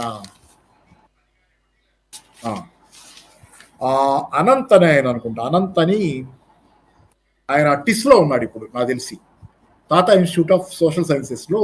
ఆయన గతంలో ప్రభుత్వంలో పనిచేశారు. ఎన్ఎస్ఓలో స్టాటిస్టికల్ ఆర్గనైజేషన్లో స్టాటిస్టిషియన్గా చీఫ్ స్టాటిస్టిషియన్ గానే ఏదో పనిచేశారు. ఆ అనంత్ గారు చెప్పిన దాని ప్రకారం ఏంటంటే ఇప్పుడు చెబుతున్నటువంటి దారిద్ర్య రేఖ కొలబద్ద అంటే 2011-12 కంటే కూడా ఇప్పుడు దారిద్ర్యం కింద ఉన్న వాళ్ళు 5% తగ్గారంటున్నారు కదా. 2011-12లో దారిద్ర్య రేఖ అంటే గ్రామీణ ప్రాంతాల్లో 816 రూపాయల లోపు ఆదాయం, 816 లోపు తలసరి ఆదాయం ఉంటే కనుక ఒక వ్యక్తికి ఆయన అంత లోపు ఆదాయం ఉంటే అతను పేదవాడు. అదే నగర ప్రాంతాల్లో అయితే 1000 రూపాయల లోపు ఉంటే పేదవాడు. ఇది 2011-12లో టెండూల్కర్ కమిటీ ప్రకారం ఇది అనంత్ చెప్పింది. అనంత్ అని టిస్లో ఉన్నారు ఇప్పుడు, ఆయన చెప్పింది Tata institute of social sciences. ఇది టెండూల్కర్ కమిటీ ప్రకారం అని. కానీ దాన్నే ఇప్పుడు ఇన్ఫ్లేషన్కి అడ్జస్ట్ చేసి ఇప్పుడు చెబుతున్నది ఏంటంటే, ఇప్పుడుకి డేటా ఎంతంటే నగర ప్రాంతాల్లో ఇప్పుడు 1929 రూపాయలు దారిద్ర్య రేఖగా, అంటే అప్పుడేమో 1000 రూపాయలు, ఇప్పుడేమో సుమారు డబల్ అయ్యింది అనేది. 1929 రూపాయలు ఈరోజు నగర ప్రాంతాల్లో అంతకంటే తక్కువ ఆదాయం ఉంటే పేదవాడు. గ్రామీణ ప్రాంతాల్లో అయితే 1622 రూపాయల లోపు, అప్పుడేమో 816, అంటే డబల్ అయినాయి ఓవరాల్గా ఆదాయాలు. 812 1000 రూపాయలు అప్పుడు, ఇప్పుడేమో 1622 రూపాయలు, 1929 రూపాయలు ఇప్పుడు. అంటే సుమారుగా 2011-12 కంటే ఆదాయం డబల్. ఏదైతే పేదరికం కొలబద్ద కింద ఉండటం పైన ఉండటం లెక్క డబల్ చేసి చెప్తున్నారు. ఇది ఆయన అనేది ఏంటంటే అనంత ఇది బహుశా టెండూల్కర్ కమిటీ లెక్క అప్పుడు కాబట్టి, ఇప్పుడు లెక్క ఏంటంటే టెండూల్కర్ కమిటీకి ఇన్ఫ్లేషన్ని కలిపి, అంటే ఇన్ఫ్లేషన్ అంటే ధరలు పెరుగుదల ఇవన్నీ చూస్తే దాని ప్రకారం 812 రూపాయలని ఇన్ఫ్లేషన్కి అడ్జస్ట్ చేసి, అంటే ధరలు పెరిగినాయి కదా ఈ ఓవరాల్ కాలంలో, కాబట్టి పెరిగిన ధరలు లెక్కేసి 2011-12కి ఇప్పటికి 22-23కి లెక్కేసి 816ని 1622 చేశారని, 1000 రూపాయలని 1929 చేశారని అనంత్ చెప్పింది. అయితే ఆయన అనేది కానీ ఎవరనేది కానీ కామన్గా ఏంటంటే మనిషికి ఈరోజు ప్రపంచవ్యాప్తంగా కూడా కొలబద్దలు మారుతున్నాయి. క్వాలిటీ అనేది యాడ్ అయింది. క్వాలిటీ అనేది కూడా ఇంకా నాసిరకంలాగా చూసుకుంటే తిండి ఒక్కటే కొలబద్ద కాదు, కొలమానం కాదు. నాట్ బై బ్రెడ్ ఎలోన్ అనేది వేరే రకంగా చెప్తే, ఈరోజు అవసరాలు విద్య, వైద్యం చాలా నాసి రకం లెక్కల ప్రకారం మాత్రమే కేవలం మనిషి తిండి మాత్రమే జంతువులాగా బతుకుతాడని లెక్కలేసేది ఈ కొలబద్దలు. ఇంత వస్తే పేదరికం కింద ఈ లెక్కలు టెండూల్కర్ కాబట్టి చాలా నాసి రకం లెక్కగా తీసుకోవచ్చు. దానికంటే మల్టిపుల్ అవసరాలు ఉన్నాయి ఈ రోజు ప్రపంచం అప్పుడు ఉన్నాయి. ఈ రోజు అది కనీసం ఆ క్వాలిటీ ఒకటి ఉంది. మనిషికి కొన్ని మినిమం అవసరాలు ఈరోజు విద్య, వైద్యం, మంచి తాగునీరు, కరెంటు ఇవన్నీ పరిగణలోకి తీసుకొని లెక్కలోకి రావాలనేది వాదన అనేది వాదనే ఉంది. బలం కామన్ సెన్స్ అది. సరే, ఆ కామన్ సెన్స్ కూడా కాదని పాత లెక్కలు వేసినా ఈరోజు ఇది చెప్తున్నాను. తర్వాత ఇంకోటి ఏంటంటే మీకు ఓవరాల్గా కేంద్ర ప్రభుత్వం ఇచ్చే సబ్సిడీ పథకాలను ఉదాహరణ తీసుకుంటే సబ్సిడీ పథకాలు ఎన్నికల ముందు అంటే ఎందుకంటే సబ్సిడీగా వచ్చే మొత్తాలు నెలవారీ తలసరిన ఎంత వస్తున్నాయంటే 80 రూపాయలు చిల్లర ఏదో వేసుకుని అది కూడా దీనిలో ఉందని చెప్తున్నారు కదా. అది కూడా నికరంగా లేదు మీకు. ఎందుకంటే ఉదాహరణ పిఎం కిసాన్ తీసుకుంటే ఏదైతే రైతు బంధులాగా తెలంగాణలో దేశమంతా కలిపి పిఎం కిసాన్గా 6,000 రూపాయలు నెలకిస్తున్నారు. మన బడ్జెట్లో కూడా అది 6,000కే ఉంచారు. అది చూసుకుంటే మీకు పిఎం కిసాను మొదట ఒక 11 కోట్ల మంది దాకా వెళ్ళినట్లుంది అది అకౌంట్లోకి మొట్టమొదటి ఆరంభించినప్పుడు ఎన్నికల క్రమంలో. కానీ ఇప్పుడు అది సుమారుగా 4 కోట్ల పరిధిలోకి మధ్యలో ఎన్నికల అవసరాలు తీరిపోయిన తర్వాత అందరికీ రావటం లేదు అనేది అదొక స్కామ్గా కూడా ఏదో ఒక ఆన్లైన్ స్క్రోల్ కానీ ద వైరో లేకపోతే ఆన్లైన్ పత్రిక ఒకటి ఎలా ఇది తగ్గించారు లబ్ధిదారుల సంఖ్య అనేది ఓవరాల్గా 4 కోట్ల 11 కోట్లతో మొదలై అంటే ఇది కూడా నికరమైన ఆదాయం కాదు. అది నెలవారీ వచ్చే సబ్సిడీల ద్వారా వచ్చే ఆదాయాన్ని కూడా. అలాగే పిఎం కిసాన్ తగ్గింది. అలాగే పిఎం ఉజ్వల స్కీమ్ ఉంది, అంటే ఈ మన గ్యాస్ బండ స్కీము మొదలుపెట్టినప్పుడు గ్యాస్ బండ ధర ఎంత ఉందనేది ఒక లెక్క. అంటే అసలు ఈ ప్రభుత్వం 2014లో మోడీ గారు అధికారంలోకి వచ్చినప్పుడు 450 రూపాయలు 400 రూపాయల పరిధిలో గ్యాస్ బండ్ ఇప్పుడు 1,100 రూపాయల దాకా వచ్చింది. ఆల్మోస్ట్ డబుల్ దాటింది, డబుల్ పైన వెళ్ళిపోయి. పిఎం ఉజ్వల మీరు ఇచ్చినప్పుడు ఉచితంగా ఇస్తున్నారు బండ అంతా తీసుకుంటే, కానీ సిలిండర్ ఆ తర్వాత రీఫిల్ చేసుకోవాలి కదా. ఆ క్రమంలో రీఫిల్ చేసుకోవడానికి మీరు సబ్సిడీలు ఎత్తేసిన తర్వాత దాని మీద గ్యాస్ మీద ఎల్పిజి మీద గ్యాస్ బండ కొనలేక చాలా మంది పిఎం ఉజ్వల కింద లబ్ధిదారులు ఎవరైతే పొయ్యి వచ్చినాయో సిలిండర్ వచ్చినాయో వాళ్ళ పొయ్యి సిలిండర్ పక్కన పెట్టి మళ్ళీ కట్టెలకే వెళ్తున్నారు అనేది అనేక డేటా చెబుతున్నాయి. మళ్ళీ కట్టెలే వాడుతున్నారు. అంటే లబ్ధిదారులు పేరుకే లబ్ధిదారులు, వాళ్ళకి మీరు ఇచ్చారు ఆ లెక్క మళ్ళీ మీరు పరిగణలోకి తీసుకొని వాళ్ళు అలాగే ఆ లెక్క వేసుకుంటే మీకు కనపడుతుంది చాలా బాగానే ఉన్నట్టు. కానీ లబ్ధిదారులకి ఆ లబ్ధి కొనసాగటం లేదు. ఇచ్చినప్పుడు ఒకలాగా ఉన్నది డేటా, ఇప్పటికి ఒకలాగా డేటా ఉంది, పరిస్థితులు ఒకలాగా ఉన్నాయి అన్నప్పుడు మీకు అంటే ఓవరాల్గా ఏంటంటే మాటలు కోటలు దాటుతున్నాయి కానీ చేతలు గడపలు దాటుతుంది. ప్రభుత్వాల పరిగుడు కూడా రేవడీ కల్చర్ వద్దనేది మోడీ గారు చెప్పిన వీళ్ళంతా. సరే, ఏదేమైనా అది కూడా ఏంటంటే లబ్ధిదారులు సంక్షేమ పథకాలు కూడా దేశవ్యాప్తంగా ఒకేలాగా లేవు. చాలా రాష్ట్రాల్లో సంక్షేమ పథకాలు ఇంత తెలంగాణలో, ఆంధ్రాలో ఉన్నట్లు, తమిళనాడులో ఉన్నట్లు, కేరళలో ఉన్నట్లు సంక్షేమ పథకాలు దేశవ్యాప్తంగా అన్ని రాష్ట్రాల్లో లేవు. ఈ కూడా ఎవరేజ్ తీసుకున్నప్పుడు మీకు వచ్చే లెక్కలు ఒకలాగా ఉంటాయి. బాగా సంక్షేమం రాష్ట్రాల 4-5 రాష్ట్రాలు 6-7 రాష్ట్రాలు అది పరిగణలో లేనప్పుడు ఇంకోలాగా లెక్కలు ఉంటాయి. సో అది ఇక్కడ ఏంటంటే ఇవన్నీ ఏంటంటే ఎన్నికల కోసం వచ్చినటువంటి డేటా గణాంకాలు. దీన్ని పెద్దగా అందరూ నమ్మే అవకాశం లేదు. ఎవరైతే నమ్మాలనుకుంటారో, నమ్మటానికి ఇష్టపడతారు, అలా ఉంటే బాగుండు కదా.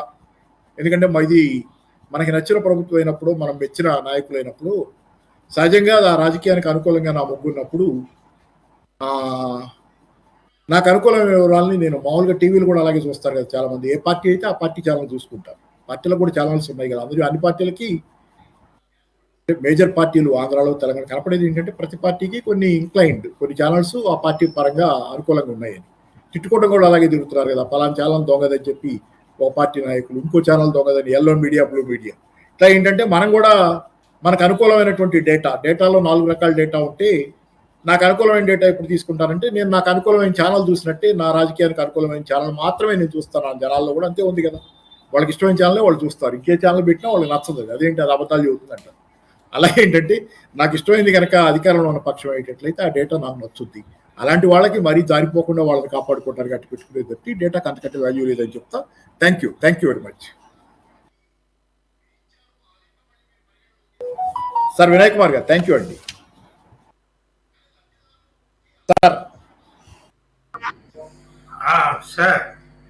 సార్ కొన్ని కామెంట్స్ వచ్చినాయి, కొన్ని ప్రశ్నలు కూడా ఉన్నాయి. సార్ మొదట కామెంట్స్ నేను చదివి వినిపిస్తాను. సార్ డాక్టర్ కేశవులు, నేత MD Osmania. Good attempt sir. అబద్ధాలతో అమాయక ప్రజల్ని ప్రభుత్వాలు మోసం చేస్తున్నాయి ఘోరంగా. ఇది ఒక కామెంట్. ఇంకో కామెంట్ నారాయణ రెడ్డి గారు. పేదల సంఖ్య 5% పడిపోతే 30 కోట్ల మందికి ఉచిత రేషన్ ఇస్తున్నామని ప్రధాని చెప్పుకోవడం ఎందుకు? ఇది ప్రశ్న. దీనికి కూడా మీరు మాట్లాడుతున్నప్పుడు రిప్లై ఇచ్చారు. ఇంకో ప్రశ్న ఏంటంటే, ఈ డేటా ఆధారంగా కనుక ఉంటే తిరిగి మోడీ గెలిస్తే కనుక ఈ డేటాను చూపించి ఈ సబ్సిడీలన్నీ ఎత్తేసే ప్రమాదం ఉందా? అంటే ఇప్పుడు అంత్యోదయ అనేటువంటిది లేనప్పుడు, మోస్ట్ బ్యాక్వర్డ్ అంటే అంత్యోదయ అనుకుందాము, అంత్యోదయ అనేటువంటిది లేనప్పుడు ఇంకా దాని కింద బియ్యం ఎందుకు ఇవ్వాలి? అట్లాగే 5%కు బీపీఎల్ తగ్గించిన తర్వాత ఎన్ని బియ్యం ఎందుకు ఇవ్వాలి? అదేవిధంగా కార్డులు 5% బీపీఎల్ తగ్గిపోతే తెల్ల రేషన్ కార్డులు కూడా 5%కి తగ్గాలి. కనుక వాటిని కట్ చేయటము, ఇటువంటివన్నీ వచ్చే ప్రమాదం ఉందా ఎన్నికల తర్వాత అనేది ప్రశ్న. సార్ అదే డేటా చూపించి ఎన్నికల్లో గెలిస్తే ప్లీజ్ విక్రమా ఒక్క నిమిషం. డేటా చూపించి ఎన్నికల్లో గెలిస్తే అంటే నాకు జనరల్ ఏంటంటే నాకున్న స్కెప్టిసిజం, ఒకసారి నాకు I remember a quoted incident, ఒక స్టోరీలో కోట్ చేసిన ఒక ఇన్సిడెంట్ నాకు బాగా గుర్తు. జనాలు డేటాకి ఉన్న సంబంధం, జనాలు పేపర్లలో వచ్చే వార్తలకు ఉన్న సంబంధం. దానిలో ఏంటంటే ఇందిరాగాంధీ గురించి చెబుతారు. అప్పట్లో ఇందిరాగాంధీ ఎమర్జెన్సీ అయిన తరువాత, ఎమర్జెన్సీ అయిపోయిన తర్వాత ఓడిపోయింది ఎన్నికల్లో. ఆ సమయంలో ఆమె దేశంలో చాలా చోట్ల తిరిగి పబ్లిక్ మీటింగ్స్ పెట్టింది. మళ్ళీ తిరిగి గెలిచేలోపు చాలా చోట్ల ఆమె పర్యటన చేసింది. దానిలో భాగంగా విజయవాడ వచ్చారండి. అప్పుడు చెన్నారెడ్డి ఆమెను అకంపెనీ చేశారండి. చెన్నారెడ్డి అనుకుంటే అకంపెనీ చేసి ఆయనను ఆమె తెల్లవారి పబ్లిక్ మీటింగ్ ఆ రోజు విజయవాడలో ఉన్నారు. వాళ్ళు తెల్లవారి పొద్దున లేవగానే ఇందిరాగాంధీని చెన్నారెడ్డి గారు పలకరించి పొద్దున బయట ఆయన చెప్పారు, ఏమనంటే, మేడం ఇలా మన గురించి నెగిటివ్ గా వార్త వచ్చింది పేపర్లో అని చెప్పారంట ఆయన ఇందిరాగాంధీకి, చెన్నారెడ్డి గారు. చెప్తే ఇందిరాగాంధీ ఏమన్నారంటే, mister Reddy, our voters are not newspaper readers అని అన్నారు. మన ఓటర్లు ఎవరు పత్రికలు చదివి ప్రభావితం అయ్యేవాళ్ళు కాదు. మన ఓటర్లు కడపటి వాళ్ళు, అత్యంత పేదవాళ్ళు. అలాగే ఏంటంటే జనాలు కనుక న్యూస్ పేపర్లో చదివిన వార్తలు, లేకపోతే చదవరనేది వేరే విషయం అయితే కానీ, చదివినా కానీ పేపర్లో చదివిన వార్తల ప్రకారం, టీవీలో వచ్చిన వార్తల ప్రకారం, మీడియాలో చెప్పిన దాని ప్రకారమే ఓట్లు వేస్తే అధికార పక్షాలు జనరల్గా మారవు, వాళ్ళకున్నటువంటి ప్రచార ఆర్భాటం. కాబట్టి అదేం కాదు. కాబట్టి వీళ్ళు చెప్పగానే జనాలతో పోలమంటే వేస్తారని లేదు. రెండోది, మీరు గతంలో చూసిన 2003లో అనుకుంటా, అప్పుడు 4 ఎన్నికలప్పుడు వాజ్పేయి గారి ప్రభుత్వం ఇండియా షైనింగ్ తో వెళ్తే క్యాంపెయిన్ కి అందరూ మోడీ గారే వస్తున్నారని, అది వాజ్పేయి గెలుస్తారని లెక్కలేసుకుంటే దారుణంగా బీజేపీ ఓడిపోయింది. జనాల స్థాయిలో ఉండే వాస్తవాలు వేరును, పేపర్లో మనం చదివేది కొన్ని లేయర్ల పైన మనం చదువుకుంటున్నాం. అసలు గ్రౌండ్ లెవెల్ వాస్తవాలు వేరే ఉంటాయి. కాబట్టి డేటా బట్టి జనాలు ఓట్లేయరు. కానీ మీరు అన్నట్లు కనుక ఓట్లేసి ఒకవేళ కనుక మోడీ గారు గెలిస్తే ఇతరత్ర ఏ కారణాలతోనైనా, మీరు అందరూ నిజం, అంత్యోదయ అట్టడుగు వాళ్ళకి ఇచ్చేది పథకాలు చాలా వరకు మీకు ఎన్నికల అప్పుడు వాగ్దానాలు చేసింది మోడీ గారి ప్రభుత్వమే. స్వయంగా పిఎం కిసాన్ 11 కోట్ల మందితో మొదలుపెట్టి 3-4 కోట్ల మందికి తగ్గించడం. ఆ డేటా చెబుతుంది ఏంటి, అవసరాలు తీరిపోయిన తర్వాత మళ్ళీ మారుస్తున్నారు ప్లేట్ అని. అలాగే ఉజ్వల ఇచ్చారు, ఉజ్వల గ్యాస్ బండ్ ఇచ్చారు. గ్యాస్ ధర పెరిగింది, సబ్సిడీ పోయింది. వాటర్ మళ్ళీ ఉజ్వలలో బండ తీసుకునే స్థాయిను, ఆర్థిక పటిష్టత లేక జనాలు బండారు పొయ్యి పక్కన పెట్టి కట్టెలు తెచ్చుకుంటున్నారు. అందుకని ఏంటంటే ఓవరాల్ నిజమే మీరు అంది, అంటే మళ్ళీ గెలిస్తే కనుక we are giving a mandate to, మనకి మ్యాండేట్ ఇచ్చినట్టు, ఓకే క్యారీ అని. కాబట్టి ఏంటంటే ఆయనే వద్దంటున్నాడు కదా, మోడీ గారే స్వయంగా చెబుతున్నారు రేవడి కల్చర్, ఈ ఉచితాలు ఏంటని. ఇప్పుడు చర్చకు పరిమితం అయింది, ఎందుకంటే ఇప్పుడు ఇంకా అంత పటిష్టత బలం వాళ్ళకు ఉందని వాళ్ళు అనుకోవట్లేదేమో. రేపొద్దున అధికారం వస్తే కనుక మనం మ్యాండేట్ ఇచ్చినప్పుడు ఖచ్చితంగా ఏంటంటే రేవడి కల్చర్ పేరుతో ఇవన్నీ కట్ అవుతాయి. అంటే ఏంటంటే కాకుల్ని కొట్టి గదలకేసినట్టుగా మనకు కట్ చేసిన సబ్సిడీలు డబ్బులు తీసుకుని కార్పొరేట్లకు ఇస్తారు. ఎక్కడో చోట డబ్బులు ఇక్కడ కట్ చేస్తే ఇంకో చోట ఇస్తారు, ఇక్కడ ఇస్తారు, మన దగ్గర కట్ చేస్తే కార్పొరేట్లకు ఇస్తారు. ప్రపంచీకరణ, సరళీకరణ విధానాల సారాంశమే జనాన్ని కొట్టి ధనవంతులుగా పెట్టడం. కాబట్టి ఇది సారాంశమే. అది మామూలుగా బడ్జెట్లు వేసే దగ్గర నుంచి ప్రతి చోట నడుస్తుంది ఏంటి? సబ్సిడీల వ్యతిరేకత, సామాన్య జనానికి ఇచ్చే రాయితీల వ్యతిరేకత, కార్పొరేట్లకు రాయితీలు ఇవ్వడం అనేది నడుస్తున్న క్రమం ఇది. అది మరింత వేగం పుంజుకుంటుంది. రాయితీలు సబ్సిడీలు తగ్గుతాయి అన్నది నిజం. Thank you. ఓకే, ఇప్పుడు ఒక డేటా నేను ఎక్కడో చదివాను. అది విద్య మీద ఆహారం మీద చేస్తున్నటువంటి ఖర్చు 24% తగ్గిపోతుంది. కారణం ఏంటంటే ఇప్పుడు మనకి అది కనపడుతుంది కూడా ఓపెన్ గా. గవర్నమెంట్ స్కూల్స్ చాలా చోట్ల మూసేయాల్సి వస్తుంది. కారణం ఏంటంటే ఆ స్కూల్స్ లో చేరే వాళ్ళ సంఖ్య తగ్గిపోతుంది కనుక మెర్జీ చేయటమో మూసేయటమో ఉంది. స్కూల్స్ లో అపాయింట్మెంట్స్ కూడా లేవు. ఇద్దరు టీచర్లు ఒక టీచర్తోనే నడపాలి అని చెప్తున్నారు. ఎందుకంటే విద్యార్థులు లేరు కదా. ఇది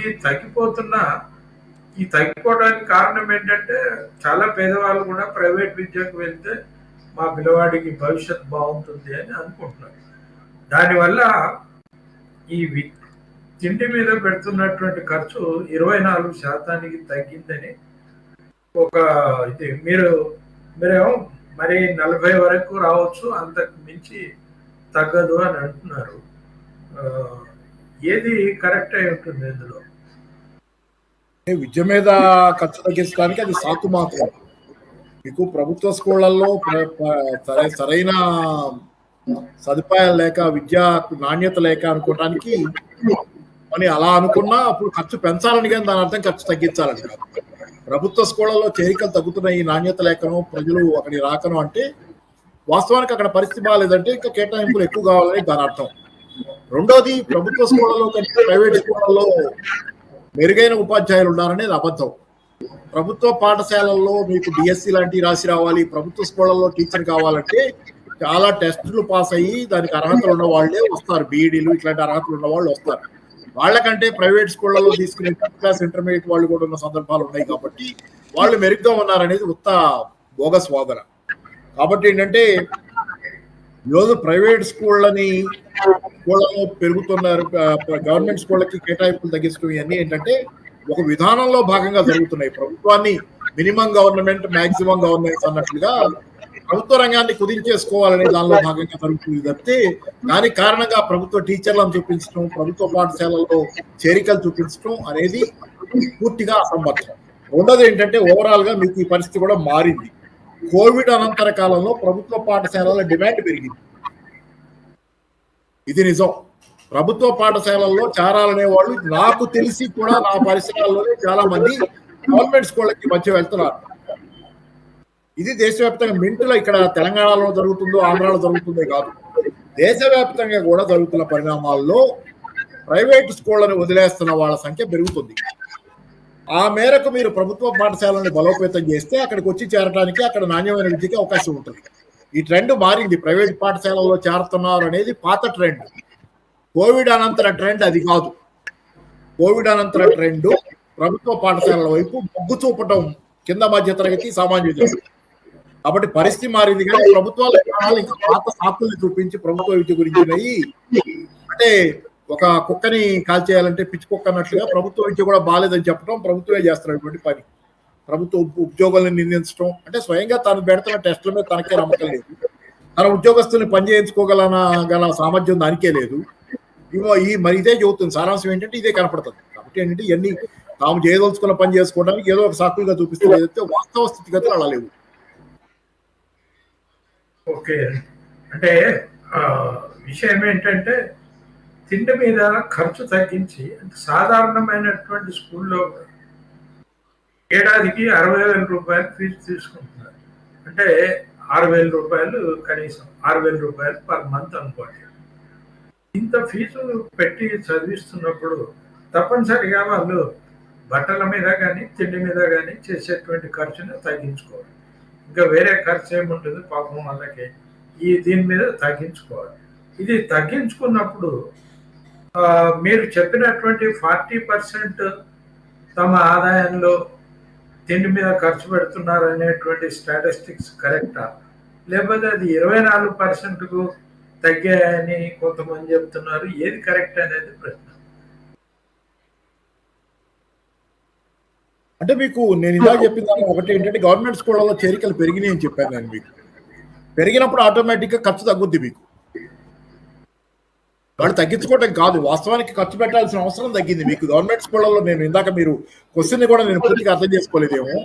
24% ఖర్చు పెట్టడం వెనక గవర్నమెంట్ అది స్కూలింగ్ కోసం, ఎడ్యుకేషన్ కోసం అనేది ప్రభుత్వ పాఠశాలల్లో చేరికలు పెరగడానికి ఒక తార్కాణంగా తీసుకోవచ్చు. ఓవరాల్ కోవిడ్ అనంతర కాలంలో గవర్నమెంట్ స్కూళ్ళలో చేరే వాళ్ళు పెరిగారు కాబట్టి వాళ్ళ ఖర్చులు తగ్గినాయి ఆ మేరకు. అది అంతేదాన్ని ప్రభుత్వానికి దీనిలో పాత్ర ఏమి లేదు. ఒకవేళ గవర్నమెంట్ స్కూళ్ళలో విద్య నాణ్యత ప్రమాణాలు అవన్నీ ఎలా ఉన్నా తర్వాత మీకేంటంటే ఇప్పుడు ఉదాహరణ 2 రాష్ట్రాలు నేను చెప్తాను. పార్టీ ఢిల్లీ బ్రహ్మాండమైనటువంటి పాఠశాల నమూనాగా. అలాగే రాజకీయాల్లో తెలుగు రాష్ట్రాల్లో మాట్లాడుకుంటున్నాం కాబట్టి కొంతమందికి నచ్చినా నచ్చకపోయినా ఆంధ్రప్రదేశ్లో ప్రభుత్వ పాఠశాలల పరిస్థితి చాలా మెరుగుపడిందని చాలా మంది చూసి కూడా పోతున్నారు. విజిట్ చేస్తున్నారు, బయట దేశాల నుంచి బయట రాష్ట్రాల నుంచి కూడా విజిట్ చేసి వెళ్తున్నారు. ఓవరాల్ ప్రభుత్వ పాఠశాలలు ఇది ఒక ట్రెండ్ అయ్యి రాష్ట్రాల్లో ఒక నమూనా అయ్యి, అలాగే కూడా ఓవరాల్ దేశంగా కూడా తెలంగాణలో కూడా నేను చూశాను. చుట్టుపక్కల కూడా ఇందా చెప్పాను కదా, చాలా మంది గవర్నమెంట్ స్కూల్స్ లో చేరారు ఈరోజు. కాబట్టి ఆ మేరకు వాళ్ళ ఖర్చు తగ్గినట్టే కదా. అందుకని ఆ మేరకు 40% 24%కి కోవిడ్ అనంతర కాలంలో మార్పుగా ఇది ఖచ్చితంగా కనపడేది అనేది మాత్రం నిజం. ఓకే, తెలంగాణలో కనీస వేతనం 11,000 రూపాయలు ఉంటే సరిపోతుంది అని చెప్పేసి నిర్ణయించింది గవర్నమెంట్. కానీ గవర్నమెంట్ మీరు చెప్పినటువంటి ఫిగర్స్ ప్రకారము సగటు ఆదాయం చాలా ఎక్కువగా ఉంది. అటువంటిప్పుడు మరి సగటు 11,000 రూపాయలు ఉంటే సరిపోతుంది నెలకి అని కనీస వేతనం గవర్నమెంట్ ఎట్లా డిసైడ్ చేయగలరు? తెలంగాణ గవర్నమెంట్ చేసినటువంటి పని 11,800 ఏదో ఉంటే సరిపోతుంది కనీస వేతనం.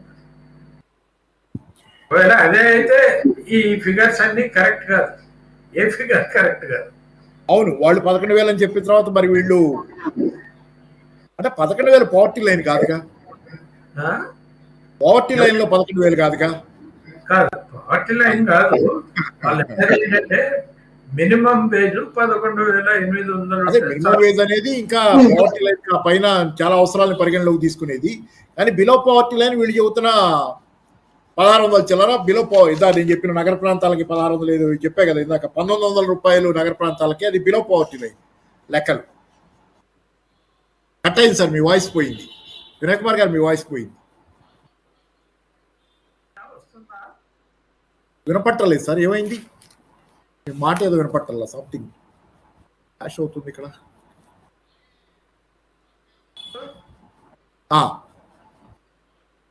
ఏదైనా మీరు దాని ప్రకారం చూసుకున్నా లో ఉంది, మీ వాయిస్ లో ఎందుకు ఉంది? లో ఏమన్నా స్లో, అది లో అయింది చూడండి, వాయిస్ లో అయింది.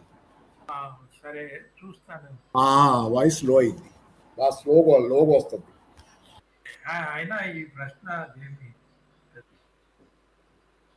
మనం ఈ వాయిస్ లోగా ఉన్నప్పుడు ముగిద్దాము ఈ కార్యక్రమాన్ని. లో అయింది బాగా, మీ వాయిస్ లో అయింది. ఓకే, ఒక విజ్ఞప్తి ఏంటంటే చూస్తున్నటువంటి వాళ్ళకి ఈ నెల 8వ తేదీన అంతర్జాతీయ మహిళా దినోత్సవం ఉంటుంది.